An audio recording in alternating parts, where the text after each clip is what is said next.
దుఃఖపడువారు ధన్యులు, వారు ఓదార్చబడుదురు. సాత్వికులు ధన్యులు, వారు భూలోకమును స్వతంత్రించుకొందురు. నీతి కొరకు ఆకలి దప్పులు గలవారు ధన్యులు, వారు తృప్తిపరచబడుదురు. కనికరము గలవారు ధన్యులు, వారు కనికరము పొందుదురు. హృదయశుద్ధి గలవారు ధన్యులు, వారు దేవుని చూచెదరు. సమాధాన పరుచువారు ధన్యులు, వారు దేవుని కుమారులు అనబడుదురు. నీతి నిమిత్తము హింసింపబడువారు ధన్యులు, పరలోక రాజ్యము వారిది.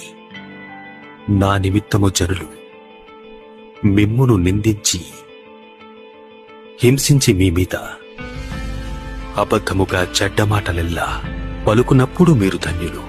సంతోషించి ఆనందించుడి.